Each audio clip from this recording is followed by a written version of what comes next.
Assalamualaikum warahmatullahi wabarakatuh.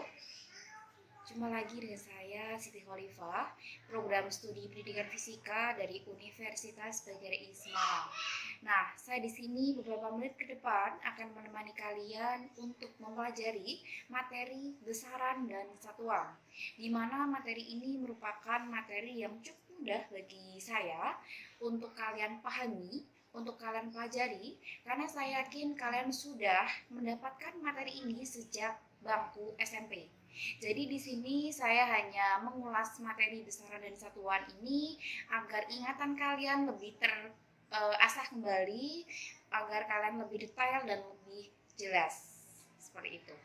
Nah, di sini nanti saya akan menjelaskan mengenai besaran, apa itu besaran, kemudian apa itu satuan, kemudian macam-macam besaran, macam-macam satuan, serta penggunaan besaran dan satuan dalam kehidupan sehari-hari.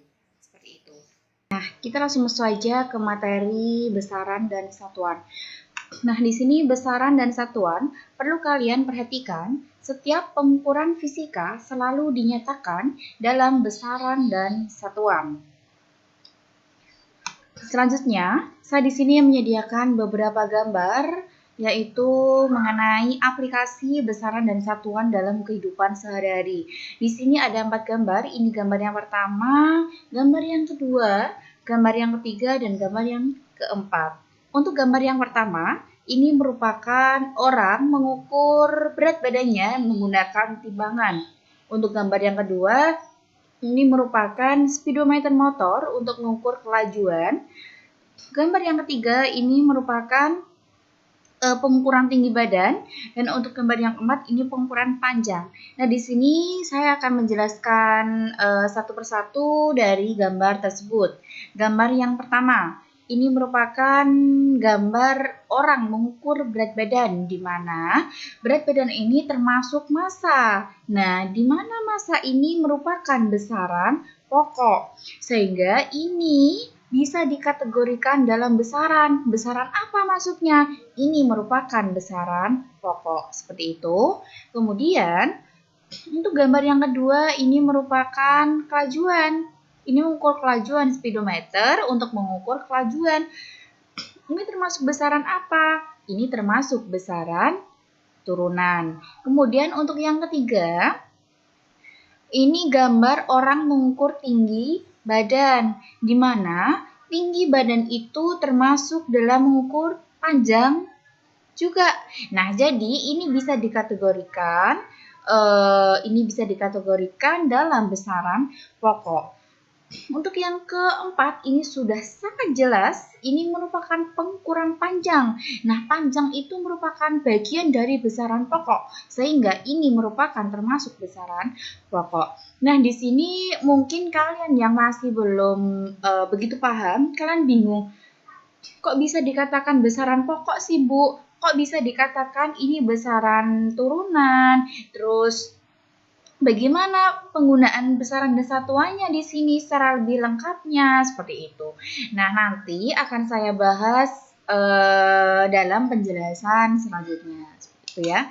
Kemudian next, nah ini kita masuk dalam besaran. Di sini ada pertanyaan nih, ada pertanyaan besar ya. Apa sih yang dimaksud dengan besaran? Apa yang dimaksud dengan besaran? Nah, di sini besaran itu dalam fisika itu bisa disebut dengan physical quantity. Nah, besaran itu merupakan sesuatu yang dapat diukur, memiliki besar atau nilai yang dinyatakan dalam satuan tertentu. Sebagai contoh, seperti rambu-rambu kecepatan lalu lintas di samping ini. Nah, ini 30 km per hours. 30 sebagai nilai besaran dan kilometer per hour sebagai satuan. Nah, di sini jadi yang dimaksud besaran tadi itu bagaimana, Bu? Jadi besaran itu sesuatu yang dapat diukur. Dia memiliki besar atau memiliki nilai. Nanti besar dan nilai itu dinyatakan dalam satuan. Nah, di sini seperti yang sudah saya katakan, besaran yaitu besar yang sesuatu yang dapat diukur memiliki besar atau nilai yang dinyatakan dalam satuan tertentu. Jadi kita bisa kembali ke slide yang sebelumnya. Nah ini, saya mencontohkan satu ya, gambar yang pertama ini merupakan mengukur berat badan seseorang termasuk dalam massa ya, ini termasuk dalam besaran pokok. Seperti itu, ini dapat dinyatakan atau dapat diukur dengan besar atau nilai dan dinyatakan dalam satuan. Diukur menggunakan apa, Bu? Ini diukur menggunakan timbangan. Dan apakah ada nilainya? Tentu ada. Di sini ada jarum yang mengukur nilai dari berat badan tersebut. Jadi ini jarum ini menunjukkan berapa? 56 kilogram. Nah, kilogramnya itu merupakan satuan dari massa atau satuan dari berat badan dari orang tersebut. Seperti itu ya. Kemudian ini perlu kalian perhatikan bahwa sesuatu itu dapat dikatakan sebagai besaran itu harus mempunyai 3 syarat, yaitu yang pertama, dapat diukur atau dihitung. Yang kedua, dapat dinyatakan dengan angka-angka atau mempunyai nilai. Dan yang ketiga, dia mempunyai satuan. Nah, kita kembali lagi ke yang sebelumnya tadi. Dapat diukur, bisa diukur dengan apa, Bu? Dengan timbangan tadi. Dapat dinyatakan dengan angka? Bisa. Nilainya, angkanya atau nilainya tadi berapa, Bu? Angkanya atau nilainya yaitu 56. Mempunyai satuan tidak, Bu? Dia mempunyai satuan, yaitu satuannya apa? Kilogram, seperti itu ya. Kemudian satuan selalu mendampingi nilai besaran. Jadi satuan ini tidak pernah terpisah dengan besaran.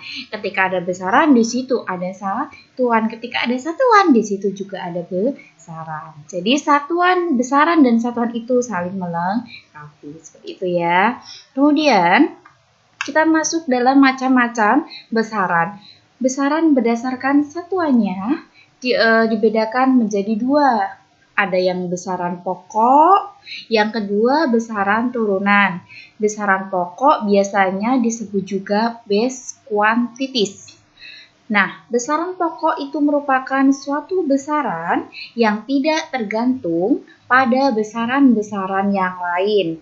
Besaran pokok tersebut dapat diukur dengan secara langsung serta juga dapat dijadikan sebagai dasar besaran yang lainnya. Jadi besaran pokok ini tidak tergantung pada besaran-besaran lain. Secara kasarnya besaran pokok ini itu mandiri. Dia bisa berdiri sendiri. Dia tidak tergantung besaran yang lainnya. Nah, besaran pokok ini ada macam-macamnya. Nah, macam-macam besaran pokok itu ada berapa, Bu? Ada 7. Yaitu yang pertama ada panjang, seperti yang saya katakan tadi. Yang kedua ada massa, ada waktu, ada suhu, ada kuat arus, ada intensitas cahaya, dan yang terakhir yang ketujuh ada jumlah zat. Seperti itu, di sini saya sudah membuatkan tabel, ini nama besarannya. Kemudian satuan, ini merupakan satuan internasional. Nah, untuk satuan nanti kita bahas di penjelasan berikutnya, seperti itu ya. Kemudian yang kedua, besaran turunan atau disebut juga dengan derived quantities. Nah, besaran turunan ini merupakan suatu besaran yang tersusun atas satu atau lebih besaran pokok. Misalnya, seperti luas, kecepatan, percepatan, volume, gaya, dan usaha. Seperti yang saya contohkan di gambar yang tadi, slide sebelumnya tadi, itu ada kelajuan atau yang tadi speedometer motor itu kan mengukur kelajuan, itu termasuk dari besaran turunan. Nah, seperti halnya kecepatan, kelajuan itu juga termasuk dalam besaran turunan. Nah, ini besaran turunan dan lambang luas. Nah, jadi ketika besaran turunan ini merupakan turunan dari besaran pokok. Ini tersusun atas satu atau dua lebih besaran pokok. Jadi dia tergantung dari besaran pokok, ya kan? Bergantung besaran pokok. Kalau besaran pokok tadi kan tidak bergantung pada besaran-besaran yang lain nih. Nah, ketika besaran turunan, dia bergantung pada besaran pokok. Seperti itu ya. Nah, seperti yang saya katakan tadi, saya akan menjelaskan lebih rinci besaran pokok dan besaran turunan. Nah, di sini tadi saya menjelaskan besaran. Nah, di sini ada besaran pokok. Tadi dibagi menjadi 7. Yang pertama ada panjang, ada massa. Selanjutnya yang ketiga ada waktu, ada suhu. Kemudian yang kelima ada kuat arus. Dan yang keenam ada intensitas cahaya.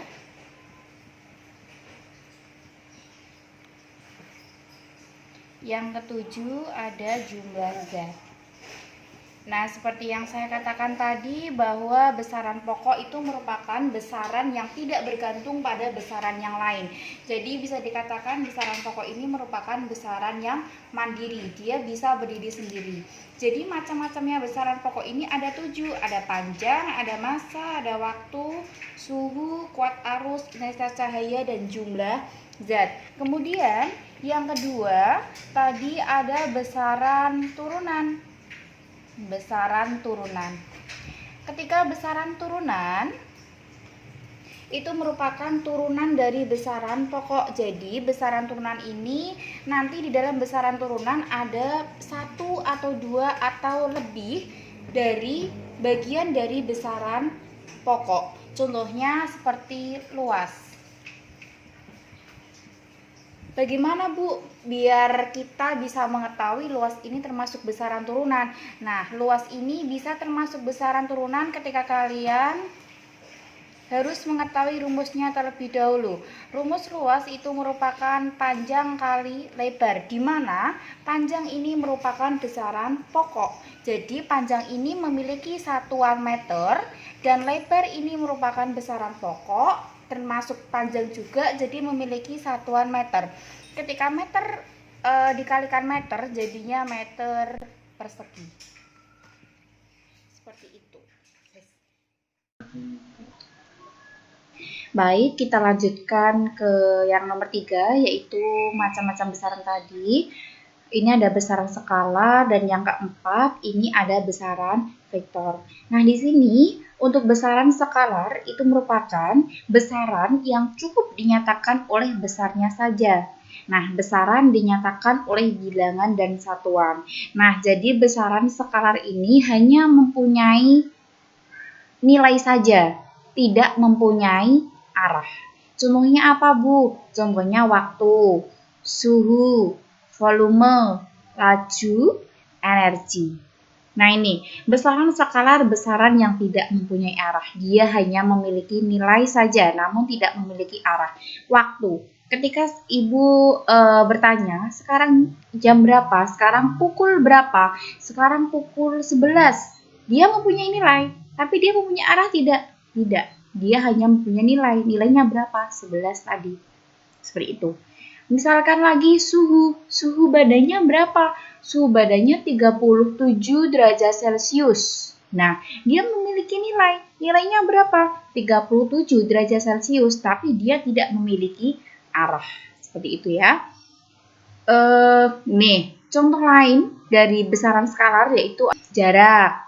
Nah, nilainya 10 meter. Dia memiliki nilai, namun tidak memiliki arah. Umurnya berapa tahun? 15 tahun. Umurnya 20 tahun. Dia memiliki nilai. Nilainya 20 tadi. Tapi arah umurnya kemana? Tidak punya, tidak ada. Jadi ini termasuk dari besaran skala. Seperti itu ya. Nah, Untuk yang keempat, itu merupakan besaran vektor. Besaran vektor itu merupakan besaran yang dicirikan oleh besar dan arah. Jadi ketika tadi besaran skalar hanya memiliki besar saja atau hanya memiliki nilai saja tapi tidak memiliki arah, kalau besaran vektor ini memiliki nilai dan arah. Contohnya apa? Contohnya ini kecepatan, percepatan, gaya. Nah, ini besaran vektor itu besaran yang mempunyai arah, ya, mempunyai nilai dan arah. Contohnya ini lebih jelasnya yang pertama ada kecepatan. Nilainya misalkan si A berlari dengan kecepatan 20 meter per sekon. Arahnya kemana si A lari itu? Si A lari arah ke utara. Jadi nilainya tadi 20 meter per sekon dan arahnya ke utara. Jadi di sini mempunyai nilai dan mempunyai arah. Kemudian perpindahan, percepatan, gaya. Ya, seperti itu. Kemudian selanjutnya notasi vektor biasanya dinyatakan dengan simbol besaran yang diberi tanda panah atau dengan simbol yang dicetak tebal. Misalkan V ini simbol apa? Kecepatan. Nah, di sini notasinya menulisnya bagaimana? Menulisnya harus dikasih tanda panah. Nah, karena V ini termasuk dari besaran vektor. Jadi, harus dikasih tanda panah. X ini juga ada tanda panahnya, terus F ini gaya. Ini termasuk besaran vektor. Nulisnya harus dikasih tanda panah juga. Seperti itu ya. Nah, kemudian kita masuk ke macam-macam satuan. Karena tadi besaran sudah kita bahas dari besaran pokok, besaran turunan, besaran skala, dan besaran vektor. Kita sekarang masuk ke macam-macam satuan. Nah, satuan dalam fisika itu apa sih, Bu? Nah, dari tadi kita ngomongkan satuan, dari tadi kita Ibu mencontohkan besaran turunan, Ibu juga mengikut sertakan dengan satuan. Sebenarnya satuan itu apa? Nah, di sini perlu kalian ketahui, satuan itu adalah ukuran dari suatu besaran yang digunakan untuk mengukur. Jadi satuan itu merupakan ukuran dari suatu besaran. Nah, seperti yang Ibu katakan tadi, ketika ada besaran, di situ ada satuan. Satuan itu selalu mendampingi keberadaan dari besaran. Nah, jenis-jenis satuan itu ada dua. Ada satuan baku dan yang kedua ada satuan tidak baku. Yang pertama kita bahas satuan baku terlebih dahulu. Seperti itu. Nah, di sini satuan baku. Satuan baku adalah satuan yang telah diakui dan disepakati pemakaiannya secara internasional atau disebut dengan satuan internasional. Nah, satuan baku itu juga disebut dengan satuan internasional. Biasanya di dalam fisika yang sering digunakan itu adalah satuan baku atau satuan internasional. Contohnya seperti tadi, meter, kilogram, dan detik. Nah, tadi ini besaran pokok. Tadi kan sudah ada macam-macamnya. Tadi macam-macam besaran pokok ada 7 ya kan? Nah, di sini ada massa, besaran pokoknya massa, panjang, waktu dan lain seterusnya. Di situ ada satuannya masing-masing. Satuannya massa, satuannya apa? Kilogram. Kok bisa kilogram? Kenapa Bu? Karena ini sudah ketentuan dari satuan massa. Selanjutnya panjang, satuannya apa? Meter. Waktu satuannya apa? Sekon. Kuat arus ampere. Suhu Kelvin. Intensitas cahaya candela. Terus jumlah zat apa? Mol. Seperti itu ya. Itu merupakan satuan internasional. Kemudian sistem satuan internasional itu dibagi lagi menjadi dua. Yang pertama ada sistem MKS dan yang kedua ada sistem CGS. Nah, sistem MKS itu meter, kilogram, sekon, dan sistem CGS itu sentimeter, gram, sekon. Nah, di sini penggunaannya gimana, Bu? Aslinya sama saja menggunakannya. Kalian menggunakannya sama saja. Hanya saja seperti ini. Ketika kalian menggunakan massa, kalian menggunakan satuan MKS, kalian menggunakan kilogram. MKS meter, K-nya kilogram. Jadi ketika panjang berarti kalian menggunakan meter. Ya, kalau CGS, ketika massa, karena CGS C sentimeter, G-nya itu gram, jadi massa menggunakan gram, bukan menggunakan kilogram. Dan lain selanjutnya itu mengikutinya. Seperti panjang itu menggunakannya sentimeter, terus waktu kalau waktu sama ya, sekon ya, kuat arus ini menggunakan stat ampere, kalau yang MKS menggunakannya ampere.